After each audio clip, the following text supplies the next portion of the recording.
They're on the back of the agenda. Brilliant. Excellent. Is everyone happy with those? Does anyone want to propose accepting those minutes? Yes, Mark, brilliant. And would anyone like to second that? Yes, Jenny, brilliant. Okay, thank you. Cool. Okay, great. So I am going to move on in that case to my chair's report, which is here.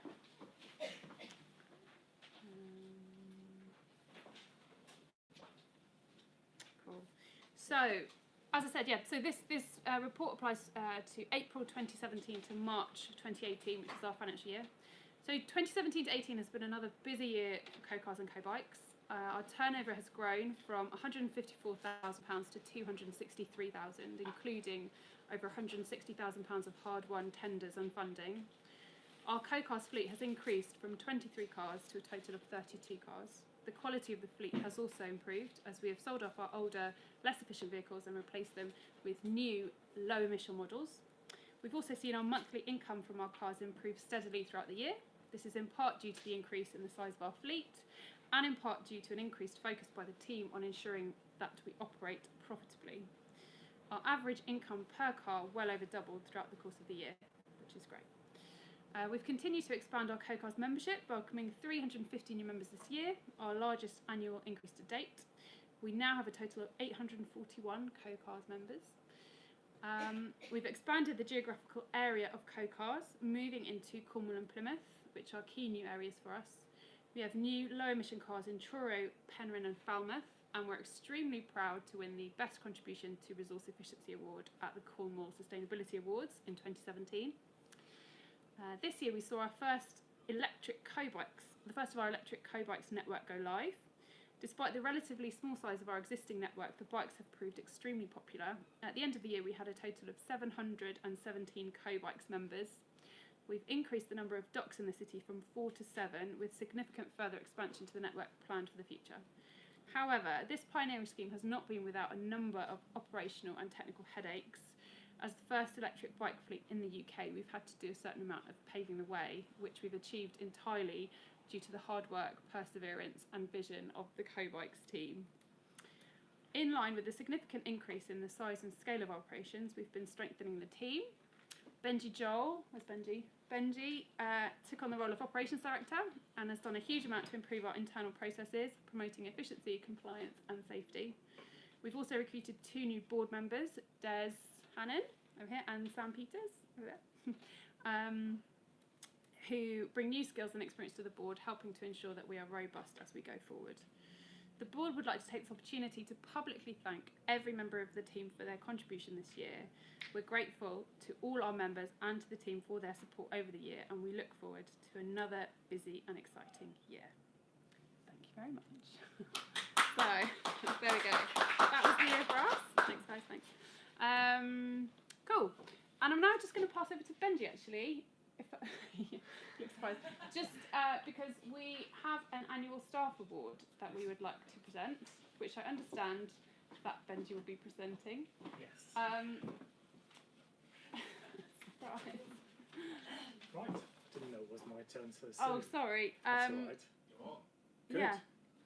Right. We have grown quite substantially, not only in number of cars, but also in number of staff. So, in long time ago, we used to just use contractors and pay them when they submitted an invoice, and I thought that, well, we all collectively thought that's not the way to go forward.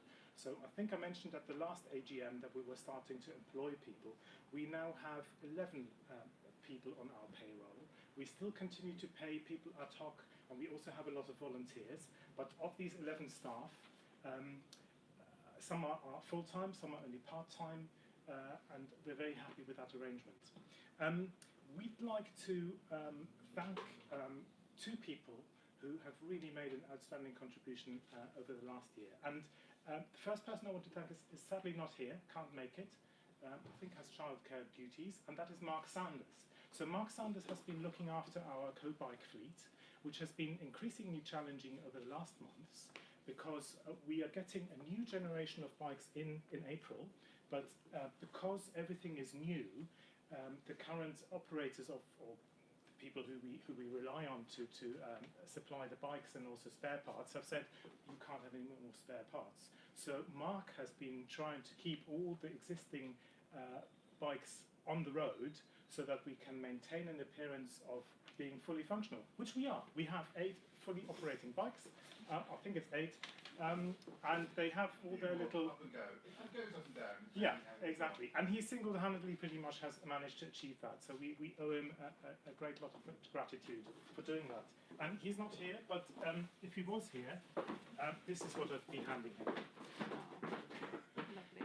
Thanks, Bendy. Good. Hello. So the second person who we would like to thank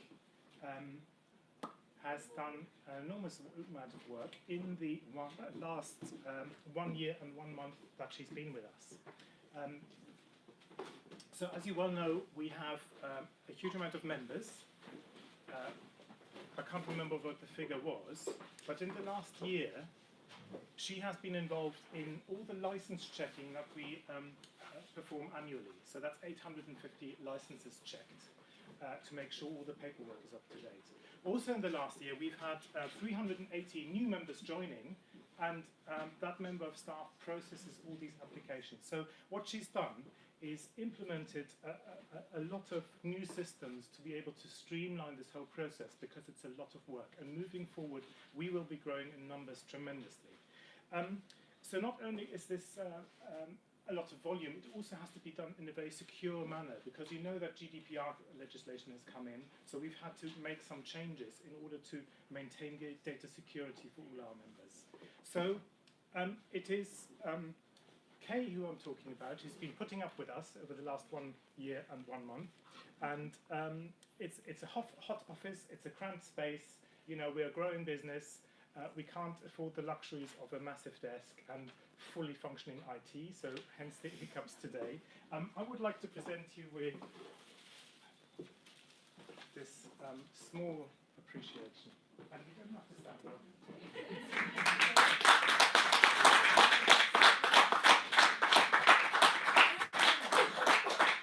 And lastly, I would like to announce a retirement. So as Ellen has been saying, we've been growing our board, and we are now to a really, really good figure of 7 members of the board, directors, having recruited Des and Sam. And we are very sad that we are now starting to lose from this wonderful collection of people. And I'm talking about Neil, who is this evening recording this whole event. So Neil was on the board of Co Bikes when it was set up. Since then, the 2 companies, Co Bikes and Co Cars, have merged into one company because it didn't make sense anymore to have that separately. And he joined the board of Co Cars. And he's made very good contributions. He's sitting behind the sort of instrumentation and apparatus that he's been helping us with. He produced the Co Cars video, which you can see on our website. And all these other visual instructions so that our customers know how to use the new electric vehicles. So he's been heavily involved in that. And so we're sad to see you go, Neil. I've got something for you. Which is, I must admit, this is rather cheap and cheerful, but it fits. It's a Marks & Spencer retirement card.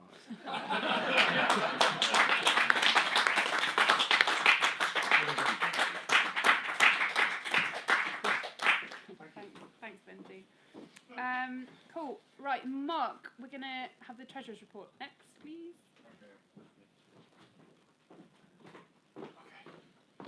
Now, unfortunately, you're not going to be able to read very much of this, so what I was going to do, I'm just going to quickly run through the accounts, just some of the key points on the Treasurer's Report.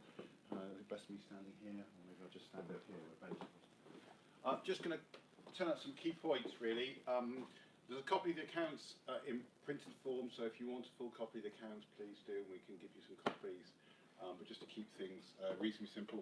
Basically, I guess there's some covered key highlights. Obviously, turnover's grown substantially, as you can see from the top level figure here. So that's gone up by 110,000. Obviously, what you've also seeing is obviously administrative expenses have gone up as well. which is quite an important point. Obviously, we're a not-for-profit, so we make profit, but we reinvest it in the company immediately. So hence, we're always not really trying to make a profit. We're actually trying to reinvest and develop. So that's what we've been doing over a number of years. So obviously, staff and capacity. So that's where we are in terms of, though the profit's gone down, actually we've had increase. It does not necessarily reflect on terms of the fact that we're not making money. It's just that actually we're spending it as soon as we get it, which is the whole ethos of a not-for-profit company. Please, if you have any questions, either ask me now or ask me at the later, so I can explain accounts. In more detail, key points on how many are familiar. That was the top level. Documents are fixed tangible assets, which are obviously assets that we own. So those are cars and bikes. We don't own any, but obviously cars and bikes are written down over 3 years, which is really quick. Even though we use the cars for 5 years, we write them down after 3, which is sort of very standard, tight accounting principles. So that's actually quite a harsh way that we judge ourselves, but actually in some ways it makes us more financially robust. That's something else. Thank you very much. We've also seen that our creditors have fallen down, which is really good as well. Debtors have gone down as well, which is really good from our perspective as well. So that's a key point there. Just for total transparency, we have detailed profits and loss. So detailed profits and loss, which is one of the key figures, shows what we're spending our money on. Not surprisingly, costs of fuel has gone up, costs of repairs and servicing have gone up. As you'd expect as the fleet's gone up, costs have gone up in line in that perspective. Which was highlighted last time about wages and salaries. So as Benji mentioned beforehand, we used to employ a lot of contractors, but in 2018 we've transferred, and obviously this was only just to the beginning of 2018. From 2018 onwards, we've taken everybody on as pay-wage staff. So when we look at the next set of accounts, which scarily enough will be produced in a month's time, so oh my goodness me, we only just got here. We will hopefully get the AGM a little bit earlier next time. Then obviously you'll see that will have transferred. And then the consultancy fees, which are actually just contract staff costs, will go down quite a lot. So as you can pretty much in line, you'll see that generally increases in costs across the level. Oh, I had another one which I'll just, yeah, let's just highlight that. Hide. Okay.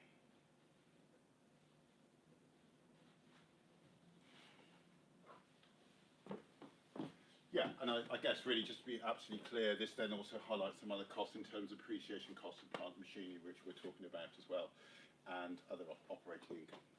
What's useful to realise that obviously we do get quite a mixture of grants, and I'll touch a little bit more on this when I talk a little bit more my session after the AGM, about that we do quite a mix of grants and income, and what's been good is that we're seeing an increased usage of income coming through the business. So if there's no other questions, there's a full set of the accounts here. Oh, you want to see? Should be a set of, oh yeah, I'll get a copy of account. Okay, I'll bring you a copy of account. Cool. Sorry, we didn't. So we need to formally adopt the accounts. Yeah, we need to formally adopt the accounts. Anyone happy to propose that one? Sam, thank you. No worries. And seconded? Anybody? Des, thanks. Great. So Mark, you're up again. Managing Director / Secretary's report, please. Right, okay. Do you want to do directors first? Yeah, is it we both or is it what we got? So I've got these two. I could do those two and then you could do yours. But Yeah, let's Okay. do that. Let's do All that. right, we're just going to mix the agenda up a little bit. So every year at our AGM we have to, kind of all the directors have to kind of resign and be reappointed. So as I mentioned, we've got all our directors here tonight. So there's me, I'm the chair. We've got Mark, Managing Director, Benji, Operations Director, Des, Normal Director, Sam as well, Director, and as we mentioned, Neil's stepping down, and Jenny, who's at the back. So Jenny's a new director this year. And Jenny is the founder of Co Go, who are a delivery bike service. Delivery electric bike delivery service. How would you put it? Actually, why don't you talk about it? Jenny, why don't you tell us a bit about you? Well, should I sum up? Yeah. Go on. Cargo is Exeter's first, only delivery service using electric cargo bikes. We started in 2017, and during this financial year, we became a subsidiary of Co Cars, and we are now a full subsidiary of Co Cars. And so I joined the board as of July, and very excited to be here and to be part of the kind of combined effort to bring electric bike and car transportation, shared mobility to Exeter. Cool. Lovely. Thanks, Jenny. Brill. And so Des and Sam joined the board. We kind of formally got you on last year, didn't we? But if anyone's got any questions or wants to know more about any of us, then we're all around. So come and have a chat. But yeah, is anyone happy to propose that we all get re-elected? Please. Okay, brilliant. Thanks, Helen. And seconded. Neil, yay! Thanks, Neil. Bro, kind of in that bad. You will have to propose Jenny to join the board, so you have to propose Jenny separately. Oh, okay. Okay. Brilliant. Benji. I'll second that. Okay, You can put the hands up, it's fine. Don't just rely on the rest. yeah. Okay. Brilliant. Cool. And so something this year that we're doing, you might have seen some emails about it, but we are adopting updated rules for the company. The business this year, hopefully in the next few months, we're hoping to launch a share issue as part of our drive for investment.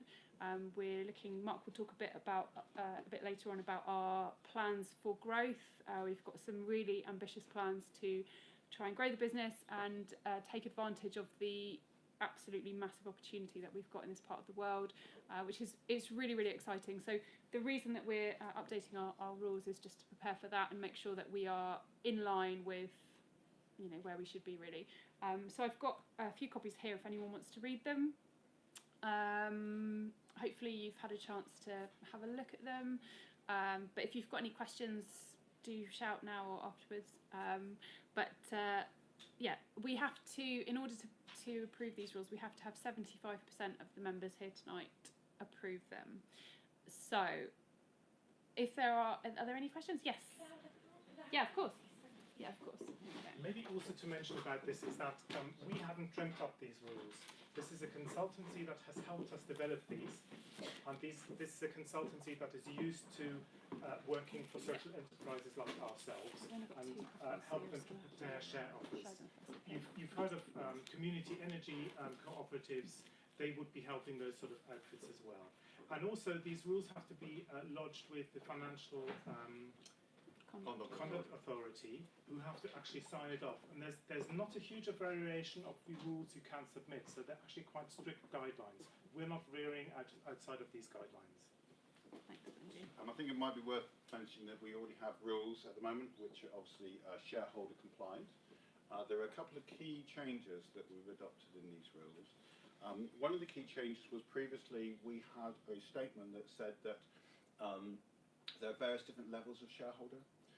So a user shareholder, a member shareholder, and a non-member shareholder. And depending on what you were, you would have potentially different levels of dividend return. We felt as a board that if you are willing to invest in us, everybody would have the same level of return to be equitable. So that is one of the key changes actually in these rules. There's only another very minor change, which is about level of withdrawal, which will be notified in any share prospectus anyway to say how quickly you can withdraw your shares as well. But apart from that, those are the main changes to the rules. This is the same these rules were the same company used for the Exeter Community Energy Cooperative that went live as well, so it's the same body, very much the same sort of level of rules.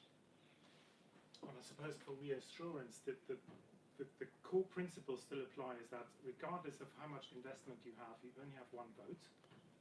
And written into the rules is this asset lock. So we can never sell up this company and pocket the profits. The profits always have to go to a like-minded organisation. So, Great. So we need to vote, and we also need to get everybody's name who's happy to approve it. So it might take a few minutes. Could I ask for a show of hands, everybody who's happy to approve the new rules? Great. That looks very positive. Okay, Jenny's just going to run around quickly. Jenny, what can I do? Could people keep their hands up? Okay, yeah. Well, first of all, maybe it's better to say, does anyone disagree? Does anyone not want to approve the rules? fine. Can I just be clear? It's only members that are eligible to vote. Only those Yes. that aren't members.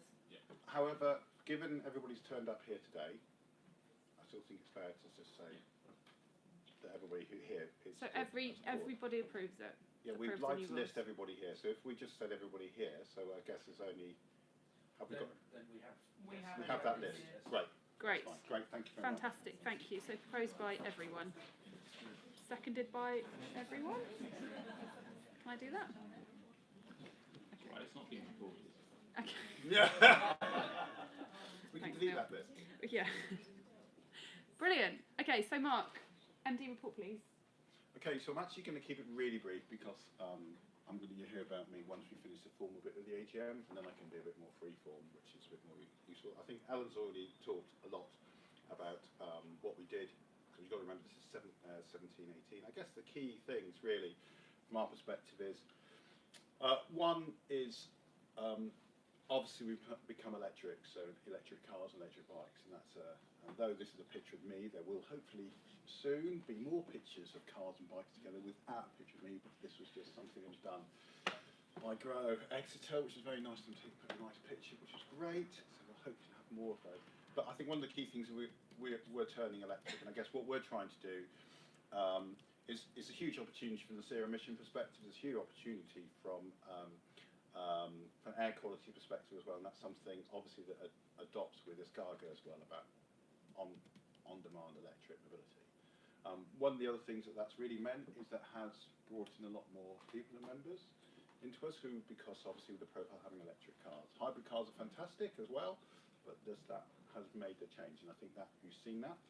I think also as well, I would say that from last year in our strategy, which is obviously to do this, and actually the risk that we did with the electric bikes, which had never been done before in the UK, has paid off because we have been able to, thanks to Devon and also thanks to DFT and other partners, being able to now grow that. And I think that's real amazing from a really quite a small organisation. And I think we shouldn't forget that we are really quite a small organisation. But I go to national conferences and speak, and people sort of say, "How come you're doing this and Zipcar aren't doing this, or other people aren't doing this, or or how come you haven't gone bust like Mobike or Offo or all the other unicorn car companies that come back and forth?" And I think I'll talk a little bit about why that is the case, just to give you some perspective. I'd also like to thank all the staff. A company is nothing without its people.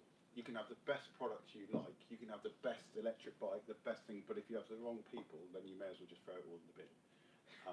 So it's really important.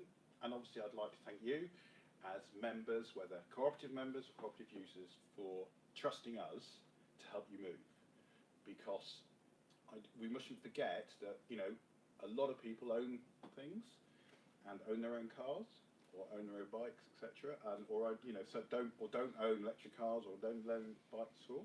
And so it's quite a trust in us to say we're going to be your mover. You're going to trust us to move you around and be reliable here, which is something we need to do. So that's all I'm going to say really. Question. The electric bikes and cars, how do you pay for that electricity? They're plugged in, aren't they? They're plugged in, yes. And then we use we pay for it, and then we use Good Energy, 100% renewable company, and then we just pay them, and so we get bills every month from them. And we read the meters, and as in a normal way, we read an electric meter. So we have our own meters at the points, and then we just get a monthly bill. But the great thing about them, obviously, that they're 100% zero carbon, so which is great from our perspective. Thanks. Are there any other questions at all? Great. Well, in that case, I'm going to end the AGM formally there. So thanks very much. And move swiftly on to talk about the future of Co Cars and Co Bikes. Back to you. Okay, so I'll just again. So as I said, next time you won't hear so much of me. This will be You say that got every year, more Mark. people now, so that would be great. What I was going to say is, how many people came to the AGM last year, or maybe say who didn't come to the AGM last year? Okay. What I'm going to do, I have a reputation for having too many slides. Just so I'll tell you that now. Okay. I guess that's the benefit of being the MD. I'm really sorry about the colours. We wish we. Anyway, we'll have to talk to them about that because it's a real shame. It's not going to do anything good for me, or certainly a bit later on as well. So what I want to just very quickly do is just paint a bit of a picture of why we're here, then a bit about what happened in 2018-19, what's been going on this year, and then a bit about what we're going to do in the future as well. And please do ask me questions. Hello. When you do that, can you speak up a bit, please, and project your voice to the back? Wow, I don't normally get that. I'm more than happy to. A suggestion, stand in front of that beam, and this beam in front of you here, come this side of it, this is where the people are, and they'll hear you better at this side of the one above your head. It's all right, don't worry. I normally get accused of speaking too loudly, so I'm more than happy to speak my normal manner. Is that fine? I'm sure you'll be able to. Yeah, it's fine. Okay, I'm more than happy to be able to speak. Yeah. Okay, I'm just going to quickly jump through a couple of slides. Biggest issue, congestion. That's what we're dealing with. Huge issue. But we talk a lot about congestion, but actually what's really going on as well is people are buying things differently. People are working differently. The way city centres are working, we do online shopping. So it's not just about commuting and congestion, it's about how people are moving around. And that is what's going on. I always use this book. I always recommend, if you're interested in mobility at all, read this book, Pete Carr, Dave Metz. I'm not going to read everything there, but you know, there's a lot of change going on. It's a big issue. One of the biggest issues of why people use cars is the last mile. The last mile of any system is the most expensive, whether you're putting in broadband, whether you're putting in electric, whether you're putting in sewage systems. It's the last mile connection is the most expensive. What most people want to do is move from A to B in a specific point. And that's the bit that costs money. Other key point, when you're in a city, it used to be that broadband or skills used to be a thing that attracted businesses to a city or people. That is not the case anymore. The biggest issue is, can you deal with the congestion around the city? This is a global report produced about that. Is the biggest issue, why a business comes and why a business does not come to a city. I like this slide. This was, I've used this before, but you'll see this before, but ex-CEO of Ford said this. He was replaced by the head of sharing and electric and autonomous.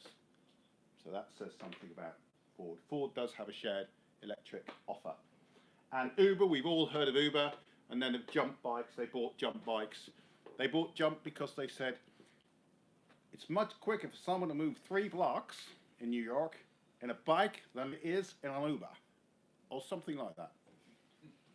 In other words, getting around a city in an Uber car is totally uneconomic, and actually people don't want to do that. So they bought Jump for 200 million, and they're rolling them out. Electric bikes, that's all they do. But they're only interested in megacities. Berlin, Seattle, New York, that's their business model, and where Uber is. You also do scooters. Interestingly, which I'll touch on, the chief exec of Uber also owns, and I'll say it in American terms, a real estate company. And there's a reason why he does that, and I'll touch on that a bit later. This was a report by Bloomberg. This came out March this year. Pete Carr. A lot of good and bad things in it, but basically the sentiment is correct.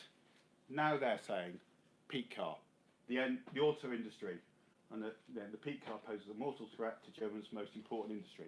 And that's why Daimler and BMW have just merged their sharing car business to get Drive Now and Car to Go have just merged together in £1 billion organisation that's just about sharing. every car company has got a sharing mobility offer, but they're obviously going for certain key target markets. The key thing about the peak car one in this report was about the change in behaviour of how people work and how people use cars, and whether they're picking up the licences, or people are slower to licences. And there's lots of complicated reasons why that's happening, but some of that is to do with the fact of where people live and austerity. Then you'll have seen something like this. This is a great report. This is in Wired. I do like this one. It's particularly good because a lot of people talk about autonomous, but actually that's a great one. And this was in the BBC last year. So there's a lot about actually solving problems. So it's not just us. There's lots of stuff in this market. I also like these numbers. So I'm going to ask, unless anybody's seen my presentation before, what they mean. It's slightly unfair, isn't it, really? Okay, this one here, 3%, that's the average, a car is used average 3% of its time. 17% of its time. Some people could say that's a lot more. The average parking space the local council gets for it, money, is 2 to 3 grand in parking fees for an average car parking space on the city. If that space was in a coffee shop, you'd earn 20 to 30 grand. The average space dedicated to cars and car parking in a city, between 33 to 50%. And the average, that space is averagely at peak capacity only 5% of its time. And when it's at peak capacity, only 10% of that space has actually got humans in it. Those are national figures, I can give you all the references. What that really says is, land is a hugely misallocated space. Car parking and car use is a hugely misallocated space in an urban environment, in any environment. And we want space for more people, and we can help that happen. And then I'm just going to touch, Exeter's got lots of growth. We won't talk about that. That's just loads of growth. Just says lots of growth. Thanks, Devon County. Yes. And there's lots of changes going on in the travel to work area as well, which was highlighted in the Exeter Transport report as well. So that comes on to why we offer a whole range of different things. Because we want to help people move and release that space. So I'm not going to, I'll just jump over my slides. These are obviously, we've done this. We had a brochure, nice picture of Benji and Jenny, thank you. We did our electric cars, which was great. We had a video of Neil, which I won't show. These are just things we're doing.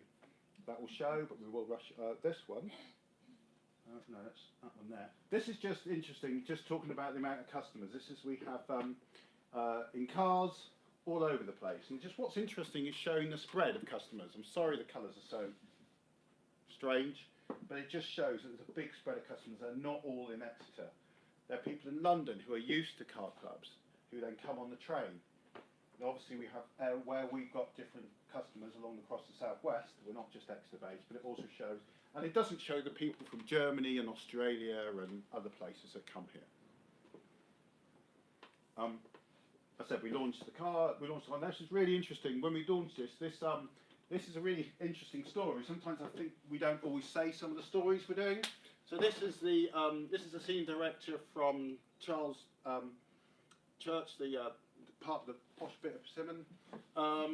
But he came because we were launching an electric car. He paid extra on top of his Section 106 so he could have a charging point there.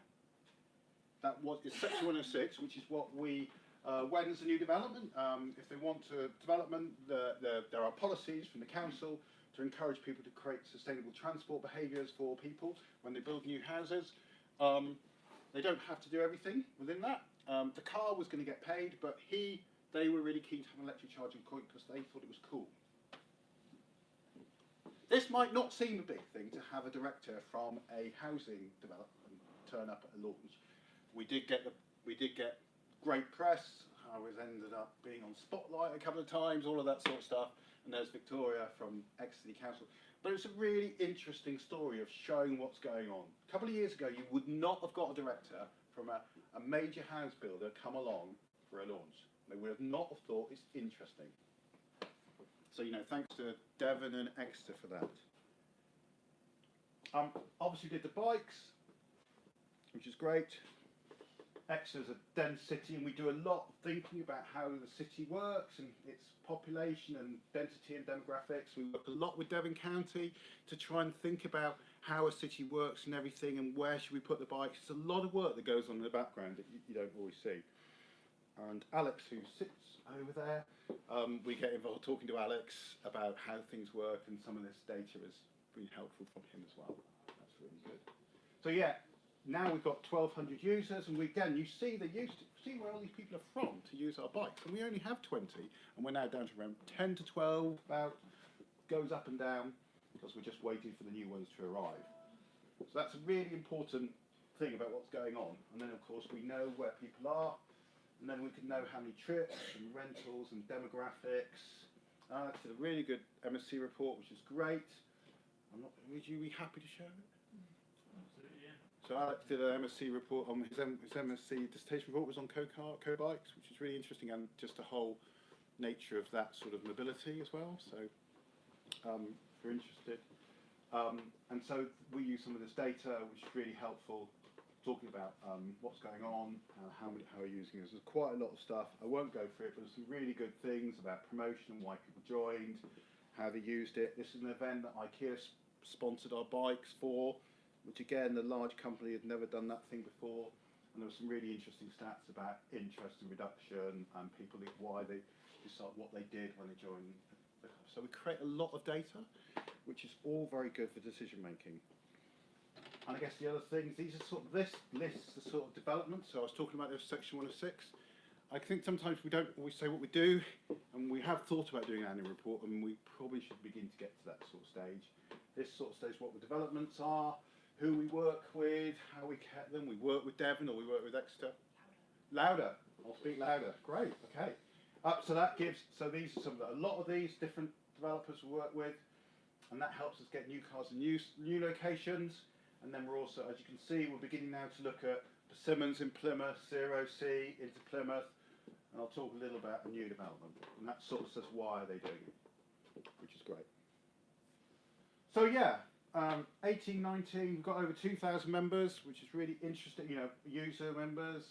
As I said, I won't list all of those. And now we've got our first car at Exeter College. So that's a dedicated car at Exeter College, which is a really great thing we've been wanting to do, to team up with a business to offer them capability. Why would Exeter College want to use one of our cars? One, because obviously they use the cars they just have to pay as they use, rather than actually having their own dedicated carpool fleet. But one of the benefits from a business is obviously then they can use all of our cars, not just the car on site. So that begins to change their travel behaviour across the whole of the city, which is something they want to see, something Devon want to see, something the population of Exeter want to see about businesses travelling differently.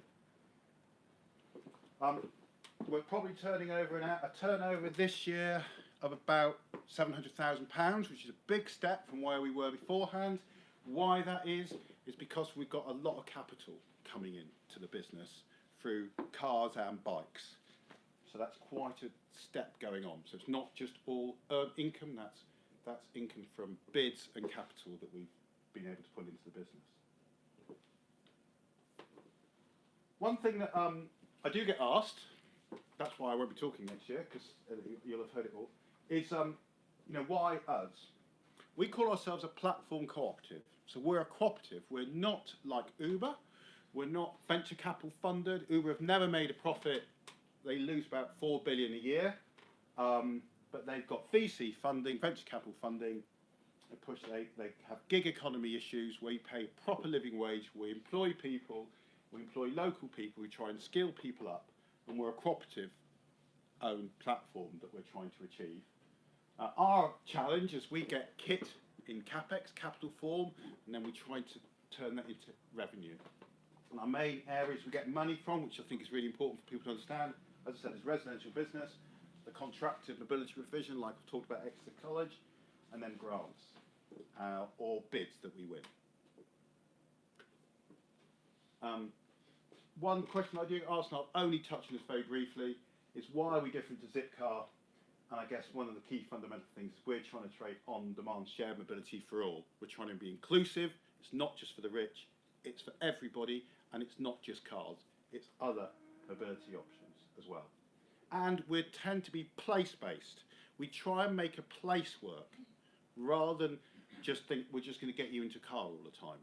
We think about how does the place work and how do people want to move in the place, and then try and design services to fit that place. It's a very different model to a car company who just wants to sell you a car and then doesn't care what you do with it, which has many more social benefits and environmental benefits. Quickly move on to Exeter. We've had the livable Exeter vision, which people will have seen, hopefully. The launch they did a couple of weeks ago, Kareem did, about talking about rebringing 14,000 homes in the centre of Exeter, closing roads down, etc. We could be a real key part of that because people can move around differently rather than having it dominated by road. So just going back to my point about the misallocation of space in a city, he totally gets that. And this is happening all over the world. Madrid, Seattle, everywhere is rethinking why have we got all these road space. It's unproductive. And then we've had the Exeter Transport Strategy, which is a good document which talks about shared mobility, talks about changes. It's a process, it's a change process document. It's as good where it is. It can always be improved, but it's going in the right direction, which we're really, really pleased to see. I guess final general point is really it's about economics, about how can we as a company help the city thrive and help people have a really livable space. And if you remove the cars, if you thought about people having not so much car park space, you could have many more experiences in the city and many more green space in the city, which is a very different place to how it is at the moment. And I guess that's what we try and help. So what are we going to do? Okay, so we've got some interesting targets there. So, great, yeah, don't like to shy back. So we're looking to about 7,000 members with cars and bikes this time next year. It's quite a step, isn't it? We're going to have 94 bikes launching in April. We're definitely going to have more cars next. We're going to be looking at we've got potentially some more bikes with some bids that we've got in. And maybe some sort of integration with a bus, at least with a trial. That's sort of what we're looking at doing. We're looking at putting some more cars into Plymouth, and we've currently got some bids in with potential, maybe a few small electric bike schemes down there. And then we're currently working in Taunton. I've got 2 live schemes going on in the word developers, very much around the Firepool development, which if anybody know Taunton, that's very much right in the city centre, and that's obviously a very tight parking area. They're redeveloping all that area. And what's really interesting, we tried to have a car. We had a car in Taunton a while ago. We pulled out because we lost. The council just didn't want to do it. They'd removed our car parking space. So fine. Talks of Somerset quite a while. What's coming back to me now is private developers are coming back to me. Oh, you run car clubs. We've got developments. We want some car clubs. And they want electric. And they want electric bikes. And then we've got a partnership with Great Western Rail, and we're developing a partnership with South West Rail as well about what can we do. Just wondering, the possible trial with buses, how would that work? Would that be with like bikes or kind of, I don't know, would it be kind of? We're currently working with them at the moment. I think this is where I'm sort of saying we're trying to work up some sort of cross-ticketing offer with bikes and cars and buses. So you could buy something and get a combination of them. That's sort of the idea. Yeah. It's a work in progress, shall we say? Let's just leave it at that. But that's, if you ask me what we're trying to do, this is what we're trying to do this year. We have got some targets in sort of what we're trying to achieve in longer term, but that's sort of what we're doing here. So one of the big things, obviously, is the bikes. And this is sort of the new bikes. We will talk more about that when we launch in that. But obviously, he's talking about having our electric bikes. The key thing about our electric bikes, I guess, this year is that we'll have 14 sites, but 14 dock sites. But the aim is to have about another 6 that are what are called dockless hubs, which means that you can lock the bike because it's got an integrated lock, but it'll be a docked hub, a docking hub that doesn't have any docks. It'll just be a dockless area with a signpost. But it's what's called geotagged. So from a GPS coordinates perspective, the bike will say, I know I'm in this space, you can lock me out. and end your booking. So this is quite a unique thing, and we love to go things first. So this will probably be the first hybrid docked system anyway in the UK. Anyway, never mind. You know, there you go. But very much, I believe that rather than having lots of dockless bikes, which I feel is a wrong solution, you have docked hubs and then some dockless hubs as well. So that's very much, and there's going to be a lot more about that. They're a lot better, and we've designed a lot of other things in working with a supplier on how they're going to look and feel. What happens if they run out of battery? Is that something you monitor remotely and then move the bikes if they... Yeah, really good question. Yeah, and I could spend the whole, but I better not because I'll be told to go away. But yeah, absolutely, really good question. Yes, so we can remotely know. The bikes are all tracked. We know where they are all the time, and so we will be able to know what the battery capability is with them. You know, they can do 40 miles on a charge. So, you know, unless you're going to be cycling, which people do, cycle to Teignmouth or, you know, Dawlish or Exmouth, that's fine, and bring them back again, that's fine. But yes, we can see if the battery runs low, then absolutely we'll pick them up. And there is a little bit more management required, which we are building capability to do that. We're going to have 2 hubs, and one in central Exeter and one on the outskirts to manage the different thing, but we will be checking those bikes. That's a really important point. There'll be more about what we're looking at doing. I think that might be a little bit touched on a bit later. You've talked a lot about the city. We live in a small rural community. We need sustainable transports too. Yeah. So what are your thoughts on that? We will always be interested in talking to people who want them. You know, we have got us in local places. We are talking to places like Modbury, and we are talking to another couple of small places in Dorset as well. And I have been talking to places in Cornwall. I think, to be honest, one of the key issues, I guess, really is saying, have we got the use base for people? So we can go and talk to you. I can talk to you about that, about a use process, how we can get how many people to sign up and get a real interest. What we need to do is prove that actually there's an interest there. But there are ways we can do that. You know, and absolutely we would not turn anyone down who was interested in. I guess we talked a lot about the main cities, but I haven't really touched, because this is Exeter. You know, we're from Salisbury to Falmouth and Truro and Newton Abbot. You know, we are a wide range of people. So, but yeah, no, come and talk to us afterwards. Always interested to think We're how. in the middle of nowhere, so we have to get a car to go and share your cars. So it doesn't work for us. Yeah, absolutely. It's You've got it at the station, lovely, but then we'd have to take it home and Yeah. take it back the next morning. So yeah. looking at possibilities of cars that don't have to be returned to the same place. Yeah, there are, again, it goes back to, it's a really good question.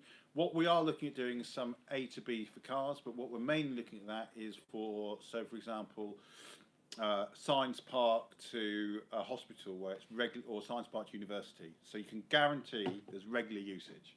If we know there's regular usage and we can say, yes, there is, then absolutely there's a way of doing that. So it's a regular usage. But I'm always interested in say, well, what are the options? Yeah. Okay, I'm not going to touch hugely on the bikes. On that, there's just there's quite a lot of things going on with this one, and we'll be in contact with you all about what the bike's going to do as we come to sort of more closer to the launch date. Just to sort of say that we're looking at quite a range, so we're trying to put bikes and cars, and our plans for growth are putting bikes and cars in a lot of different places around Exeter. As I said, we'll just talk about, as we're in Exeter, I just thought I'd focus a bit on Exeter. So we're seeing there's quite a lot of development we're working with. And what we're trying to do is link that very much to the network of buses and trains as well. So you've always got the integration. A couple of final slides. This is a really interesting one. If you do get interested, I get involved in master planning discussions and various different things. This is actually for West Carcleys down in Cornwall, which is the old, just outside St Austell to the northwest. And so they're developing LHC, which is the master planners, just outside Exeter. And so we've been looking with them at, this is a new town. This will be 1,500 houses, but it will be growing. And we've already got in the plans, and we've been working with us to have electric vans, electric bikes, and electric cars all integrated right in from day one as part of the master plan. And they came to talk to us, okay, I did talk to him about 5 years ago, but it's all been a bit backwards and forwards with West Carcleys. But now what's this led to is now it's led to Cornwall having meetings with Cornwall Council about the St Austell Master Plan, the redesign of the St Austell Master Plan. And then this has also led me now to talk to the Strategic Planning Manager, Dave Edmonds of Edmonton, who's from Cornwall. So just to give you sort of what I feel is sometimes we talk a lot about what's happening and not necessarily what we're doing, and just to explain that there are lots of other things we're doing, to give you sort of the more of a rich picture. So, final points. I guess this year, staff capacity growth. Benji's already said that, and we've employed 4 people. You'll be hearing from Helen briefly after me. Sorry, Helen.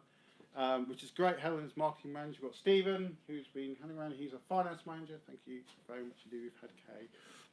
So we've had new people who are joining. One of the things that Stephen will be doing is increasing our financial management and reporting, which is really, really important as we grow, which is really, really important.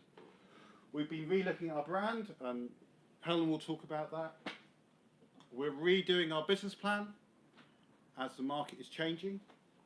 And as I said, we are looking at share and investment going forward, which is something. But I think we should always remember that our objectives, we have social and we're a value-led based company. We are here to try and meet the needs of people here and you, what you want and society. That is ultimately what we're trying to achieve. We're not trying to get you into our cars all the time. The ironic thing that what I really want you to do is not use our cars. I want you to walk and cycle and maybe use our cars occasionally and maybe go bike and do cycling. Just get out and be active, and that's what I really want you to do, which is pretty much the opposite of pretty much every other commercial company would say if they were standing here.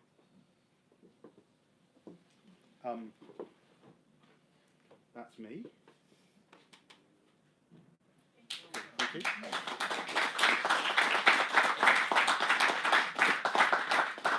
So, Cool. So is Helen... Helen, do you want to just Yeah. talk a bit about the brand at the end? Yeah. Brief intermission while we get the presentation up. Go on. Bear with me a moment, caller.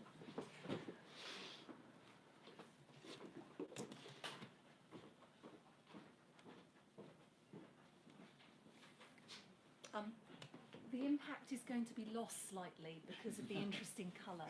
So if anybody would actually like to look at this on the laptop afterwards and see a bit closer representation of what the colours look like, please come up. So apologies about that in advance. Is that working? Yay, look at that. How bright is that? Woo, we've got sunglasses. So I still think of myself as the new girl, although terrifyingly I've been here for 6 months already. Literally no idea where that's gone. And one of the things I've been doing is helping to start work towards the launch of the bikes next month. And part of that exercise has just been having a look at our brand and just really having a look at sort of freshening it up, making it more modern, aligning all the different parts of the business, just so we can go out there. And when we talk about us, people instantly know it's us. I mean, we've got a pretty strong colourway as it is, thanks to Mr. Hodgson's love of orange. And that's not going to go away. But I think one of the things that we really identified with is we've got this, we've got the Co symbol. And this actually is a really iconic part of what we do, and we should be making more of it. It should be that whenever you see that, in whatever context, you know it's us. And when you know it's us, you've got a sense of ownership, reassurance, you want to engage with us. It's one of our products, and you're really happy to be using it. So we wanted to make it central to how we look. Which is why we've been doing some work about how all different parts of the business can look. So here's just an example of all different logos. So some of these are still slight works in progress, but what you'll be seeing is a much more unified look where the Co, rather than as it does now, it kind of says Co Cars. It'll say Co symbol, which we can use independently of the words as well, and then what the product is. And it just gives us a really nice, tight visual way of representing everything we do and everything we are. So the first execution of this is going to be the bikes, which we are reliably informed will be arriving from Germany sometime this year, well, preferably next week for the first ones. So we're getting quite excited about seeing these in real life. Interestingly, The reason that we've not had them yet is the guys in Germany loved them so much and thought they were so innovative, they decided to hang on to them for a little bit longer so they could take pictures for their investors. So although they're not even here yet, the guys at Next Bike are already seeing what we're doing is something that's going to be quite different and quite distinct, and hopefully really make quite a splash when you sit out on the streets. So if you imagine like 100 bikes zooming around the city, all with this identity on, it's going to be quite striking. But of course, it's not just about the bikes. There's all the other parts to this as well. Again, losing a little bit of impact here, sorry about this. But we've got the stations where the bikes are docked, and we want to make more of these too. You know, we want these are billboards for us. This is a great way that we can engage with people and get them wondering who we are, what's this all about. So there's an opportunity to use this as our own permanent billboard around the city, and we're going to have these all over the place in really key locations. It's a fantastic piece of advertising and a fantastic way for people to go, I wonder what this is all about, and to come over and be intrigued by it and find out more. This is a work in progress, so the illustration on here at the moment is just a representation. What we're doing is we're having a line drawing, our very own line drawing, so it'll have landmarks around the city, it'll have little representations of cars and bikes in there, and that will be something that we can flow through to all our different marketing, so you'll see it popping up all over the place. And again, alongside the refined version of the logo, it will give us something that's quite ownable and distinct and very much us, you're not going to see anywhere else. Other kinds of signage as well. So Mark already mentioned that we've got these dockless stations, like a geofence where you just push your bike into. So just between these four walls, very exciting. Princess Hay have said that they would like to have one of these because right in the city centre, perfect for us, huge amounts of footfall, great way of building recognition and getting people to understand how you use one of these spaces as well. In some locations, we will have these lollipop signs, so the bit at the top is illuminated, works beautifully with the Co symbol, so you can have a nice orange thing on there and then the light shining through behind. In Princess Hay, for example, we would have signage on the lampposts, and then on the floor, certainly for the first few months, we're having floor vinyls. So it delineates the space where you push the bike in so people can easily see, oh, if I push the bike in here, then I've ended my hire. But again, just a really nice visual way of something, a presence in the city and people understanding who we are. And then finally, just a quick visual as well, is it's not obviously just our bikes and our cars. Escargot is going to become co-delivery. So just a very quick mock-up so you can see that this is hopefully how Matilda is going to appear in a very short space of time. So again, you'll see Matilda around the city and it's another piece of us, it's another representation. So everywhere you go, there'll be, oh, there's a car, there's a bike, there's a cargo bike. And suddenly we become a network and people want to use us. For those who haven't worked it out, Matilda is the nickname. Sorry, should have said, we're so used to calling her Matilda that we assume everybody else, she has a name. Okay, thank you very much, that's it.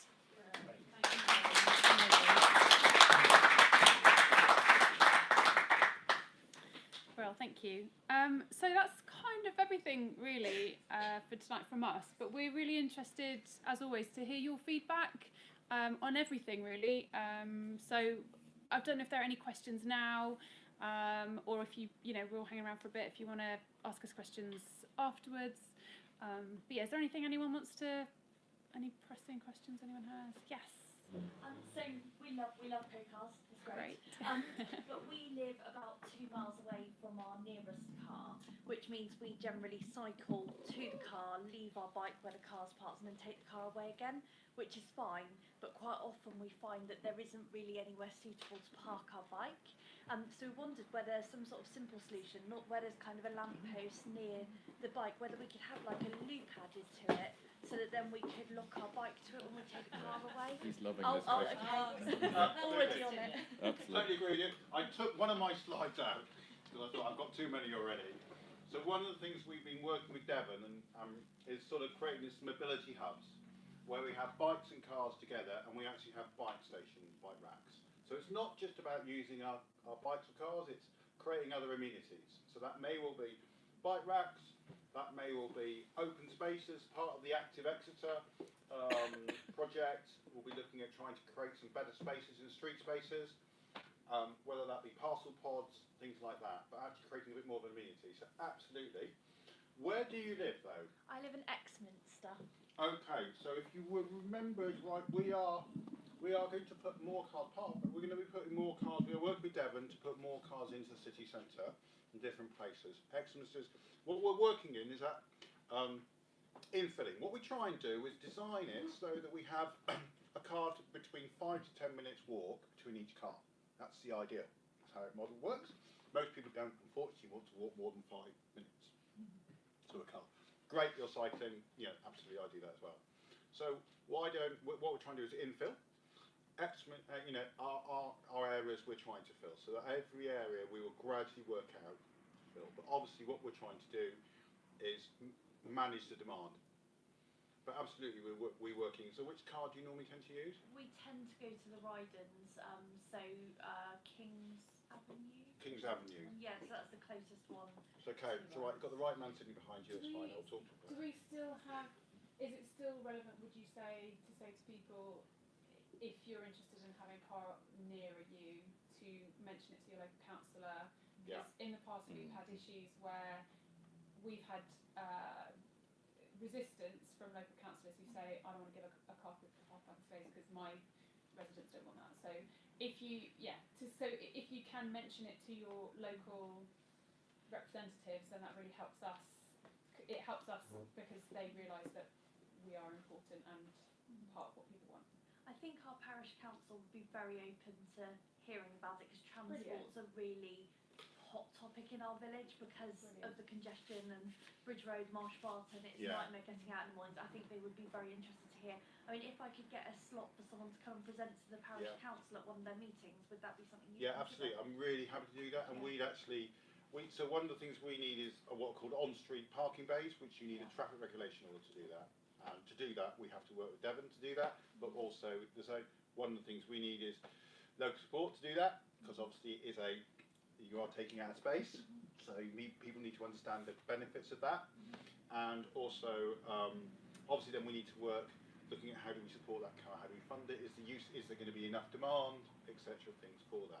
But no, I'm more than happy to talk. I mean, I went to Powder and Crescent in Exeter, which is near the university, if anybody knows where that is, and it's really tight for university parking. Is bonkers there. I mean, it really is hard work there, and everybody's, there's a car parking space, so we're predicting to put in car parking space. So I went and talked to a local group, about 15 people.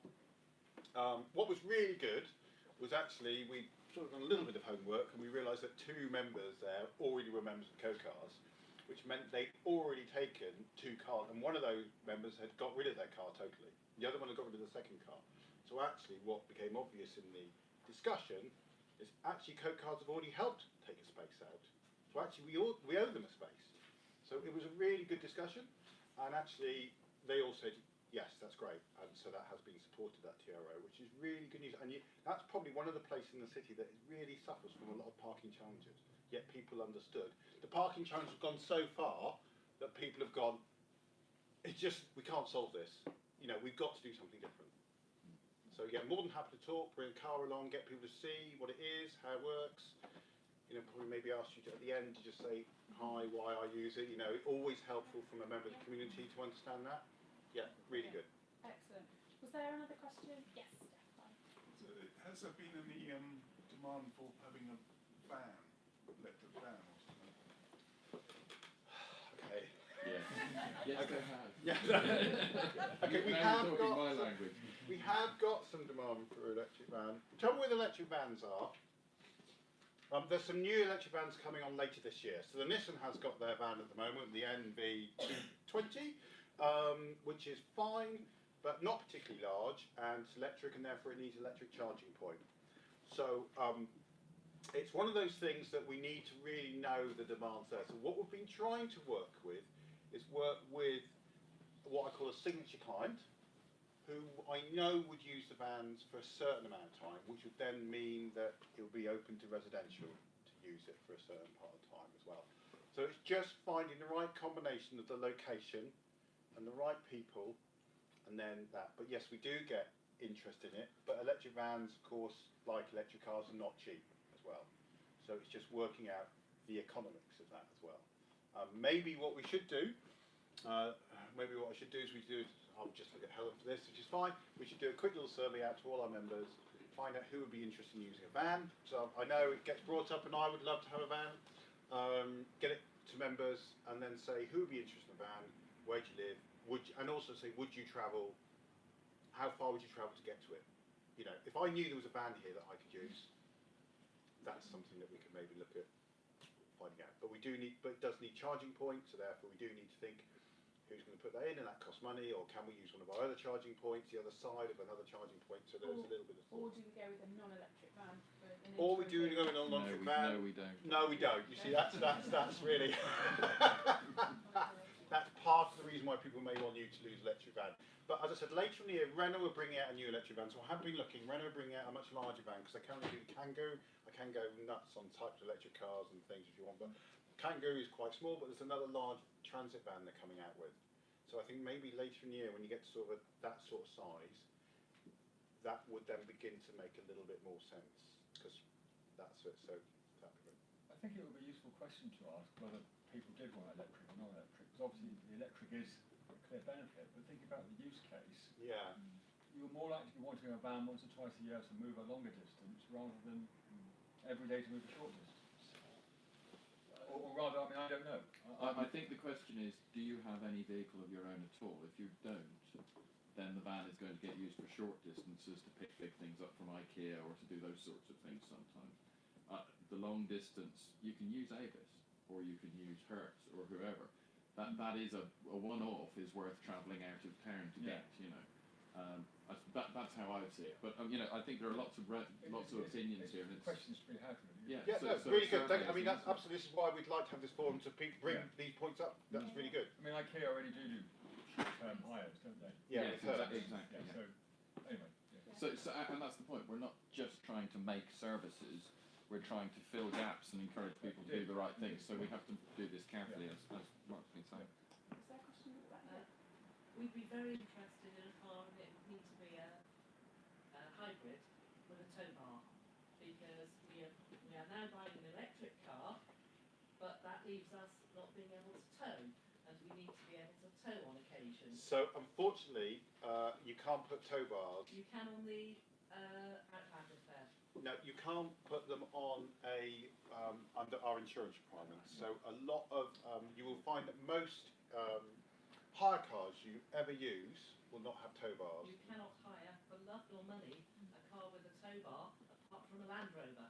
And the reason why that is because the insurance companies, as I've been told, will tell you that if you've got a tow bar on the back of your car, you are much more likely to have an accident, whether someone drives into you or you, the way you hit the car. So basically it's a risk level, and we've been basically told we can't have a tow bar in our car. Can I ask whereabouts you live? Unfortunately. Sorry? Can I ask whereabouts you live? You don't? Modbury. Modbury. Oh, right. No, you do live in Mob. Oh, okay. Okay. This is a question from my husband. So he wanted to know if you've considered plug-in hybrids as a kind of in-between, because we haven't actually used the electric cars yet, because every time we've considered a journey, we've thought, oh, it's a bit risky. But having the plug-in hybrids would kind of give you that backup, but you'd be using a lot more of the electricity, maybe at a lower mileage rate or something. Okay. I've had 184 miles out of the Renault Zoe, and that was going at the motorway, going over to Exmoor, you know, and I didn't just drive at 0 miles an hour. I did actually drive and use it.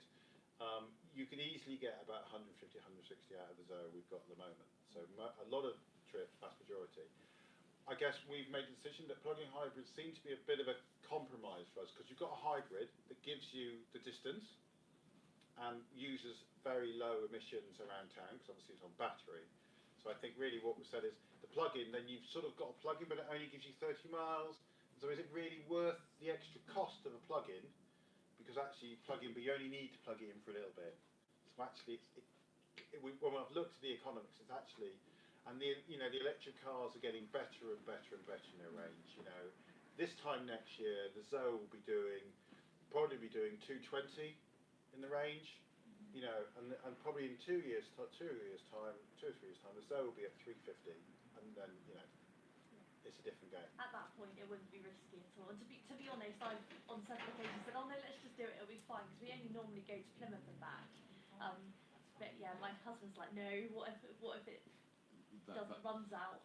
It's not going to. It'll be No fine. normal motorway speeds. There's no risk at all. No. No okay. risk at all. I'm No going to risk at speed all. that back. And then what you can do on the if you haven't, how many people have actually used the electric car? Okay, You haven't driven. good, great. And did they enjoy it? Did you enjoy it? What do you think? It was lovely, but Dorchester's part of your network, and there's no working charges in the whole of Dorchester. So it would be really nice if, as Co Car members, we could use the Co Car charging point somewhere, because all the ones in Dorchester never work. Dorchester is an interesting problem. I'm going to say we have tried to work with Dorchester County Council. They're interesting. They are an interesting group. We used to have a quite good relationship with them, but unfortunately, I don't know what they're doing at the moment. They seem to be it is a bit of a difficult black spot, really.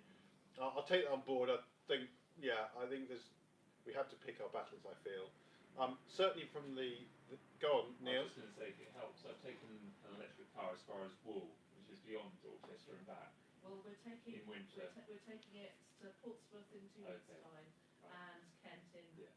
4 weeks' time. So we'll let you know. Watch this space. Wool, I discovered, is probably as far as you would want to take it in on a winter's day. Yeah, I think so. Yeah. So that's it. Yeah, no, the electric is very good, and we are looking at how we can get more electric cars. Great. I promise this is my last. No, you can please. That's it. The only other thing we wanted to ask is the software on the app. We wondered if there might be a possibility of incorporating the report damage part into the app. Oh, is that something that's already being done as well? No, we are. So one thing I didn't brief. We have a long list of things we're looking at doing, but this year we are looking at changing our booking system to have a proper app. So at the moment we have a web app, which is very good because actually it, in long ways, it's a lot cheaper, and actually there are some benefits of web apps. But one of the things we are looking at doing, we have a specification that we're currently talking to different companies about, that as soon as you report it, it just goes through your app, and it can just list, so it's on this car, here it is, and it goes straight to us. Benji would love to have that now. From an operational perspective, it's a bit of a pain. Yeah. But I guess to make that change, we're looking at what the right option is for us. But no, absolutely, we would love to do that. Promise I've got nothing else. No, but ultimately we'd be looking to try and have some sort of app. Yes. You've had your hand up. Me? Yes. Yeah, go. okay. Yeah, it's just with the new booking system. I found that you can't book on the spot with the new booking system on the car on the spot unless you've got a smartphone, which I haven't got at the moment. So that is the case on the new type of units we have, the modular units, which are the touchscreen ones. Yeah. You can't do that on the spot. You have to do it on your phone. Yeah. Yeah, or you book it in advance. Yeah.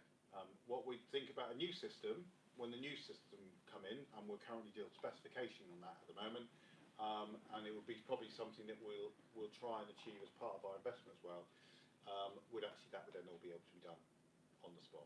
So it's just a temporary thing. It's the thing as it is at the moment, yeah. Yeah. That's right. You can do it on some of the older cards, but you can't do it on their new Modulo units. Yeah. Okay. Sorry, I didn't mean to interrupt. No, that's all right, sir. Yeah, right. Can Thank keep you. it on. Is another sort of pragmatic sort of question. On-street parking in Exeter in residence zones, can you park in them without using a ticket? And if you can't park without using a temporary pass, is it possible something you could negotiate with the council to say you could do that? Because it kind of breaks the paradigm to require, if you're going to go and visit someone who's only to find someone to park the car, you're not going to do it to save money because you're still clocking up your hire charge, obviously. But it kind of breaks the paradigm to require the person you're going to visit to also have a booklet of parking certificates if they haven't got a car themselves. Okay, so what you're saying, so just to be clear, what you're asking is if you're using one of our cars, Yes. and you were going to visit someone, Yes. could you just park it on street Yes. in an area, and then you wouldn't need. Use one of the 30, books of 30 tickets. Okay. I can't see that happening anytime soon at the moment in Exeter.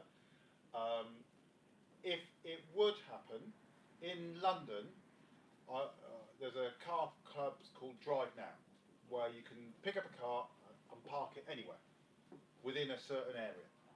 And the reason why that is that they bought per car a yearly what's called like a parking ticket. It's like a parking concession, which cost about £2,000 to £3,000 per car.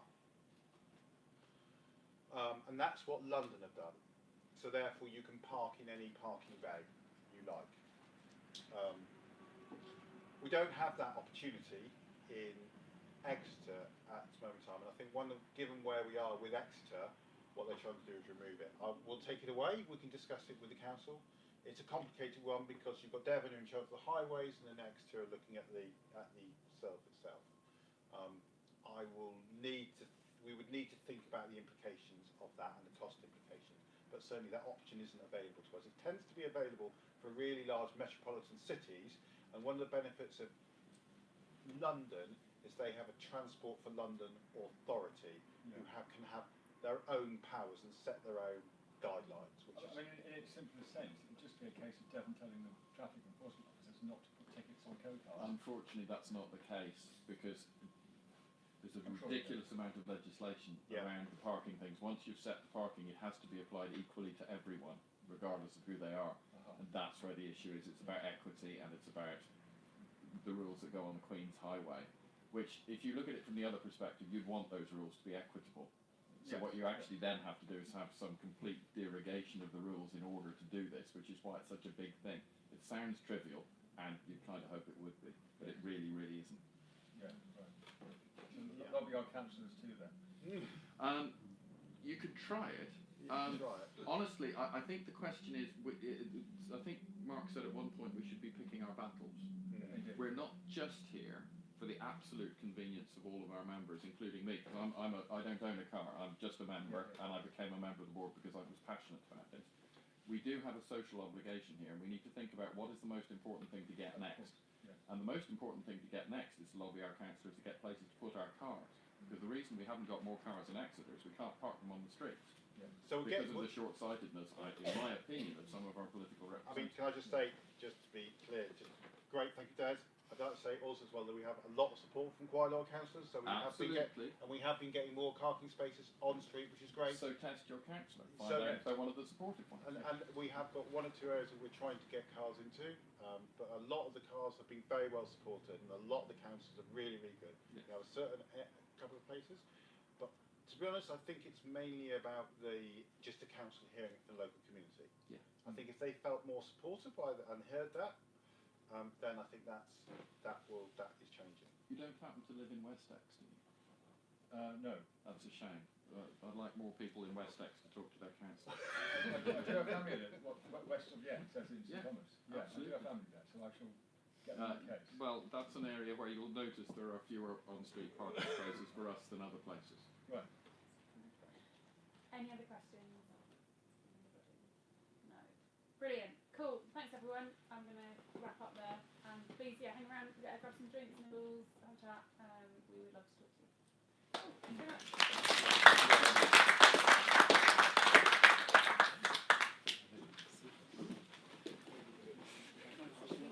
Contentious. I don't actually like driving, I hate driving, so I always No, you made it, you were absolutely right. I think